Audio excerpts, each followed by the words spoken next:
Hi, this is Mike Ducker from J.E. Austin Associates, Inc. The presentation you're about to see is a compilation of different interviews from different entrepreneurs from around the world. The presentation was done November 17th, 2009 at George Washington University.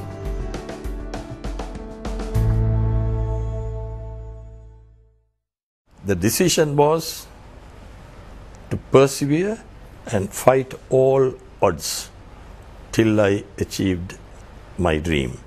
At that time, mentioning to anyone in government or in the private sector that I am hoping to have my own brand of tree was also a dream. They said, "You are nuts, you don't have a hope." So all those negatives from other people urged me to do what I did. Okay, I would say ethical, social are the two main words I would use, and complete financial transparency. And that's 4 words, right? I would say social, ethical, and flat. Flat in the sense, don't create an unnecessary hierarchical society or a company which destroys the entrepreneurship in every employee or an innovative spirit in every employee. There is no more interesting adventure than entrepreneurship.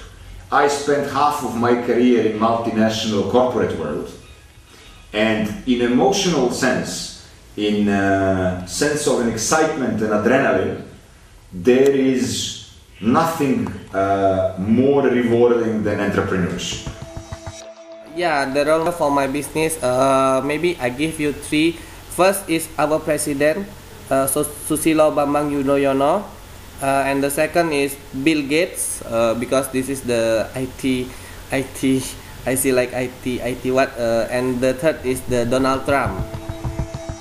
When you have a dream like this one and you kind of have a clear vision and you have like all the pieces together that aim to that vision, and you can see that it's quite possible, and every time you hear Mafe speaking of that or like a speech of the company in general about the company, then you realize that it's not just a dream, it's actually a project that has been like from all of this time like becoming into this, that is something real now, that is something that is feasible and is practical and it can be done. I can describe entrepreneurship as it is the knowledge, first of all, and the passion. You have to love what you are doing and you have to be motivated. So knowledge, passion and motivation. To bring to Africa this high technology industry like the pharmaceutical manufacturing, and especially an industry that focused on complex molecules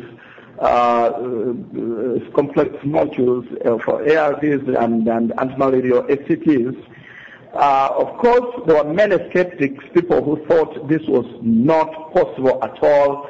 People thought it was not possible to bring a high-tech industry in Africa. President of the United Republic of Tanzania, Honorable Jakaya Mrisho Kikwete, when he was addressing the nation early this year, January 2008, he actually talked about Cerealis or Selfina and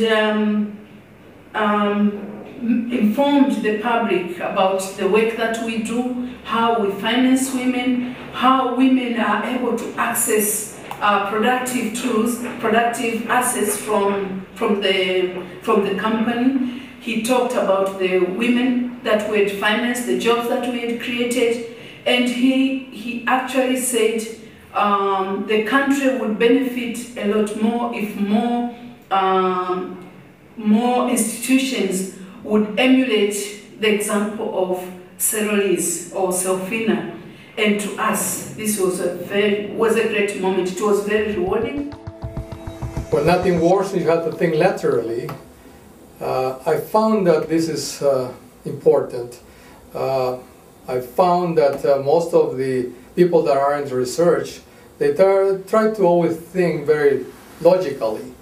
And I think that you have to learn to stop being logical and go to the lateral thinking process in order to criticize what you're doing and forget about it many times. If you're doing something that doesn't work, you just have to dig another hole.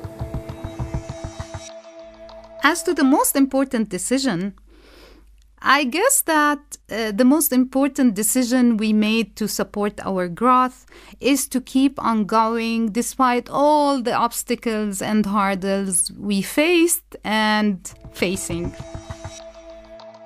Дефиниция на поимот предприемаштво е идея, визия и акция. In reality, it's all about people.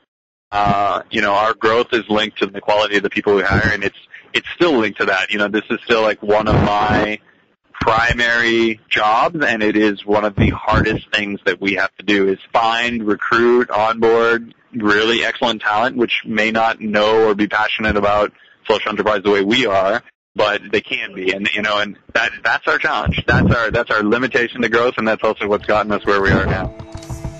The idea was, I would say, a fusion of grandmothers. My Peruvian grandmother was an artisan and an entrepreneur, and my American grandmother was a missionary, and she did long missions in Cuba, Vietnam, Mexico, and she's in her 90s now and still a major inspiration to all of us. As entrepreneurs, we usually try to blame someone or something because of the problems we have to grow. But I think the main subject we have to solve here is how you offer solutions to people who don't have all the money to buy your solutions. What is your 3-word definition or description for entrepreneurship? Go for it.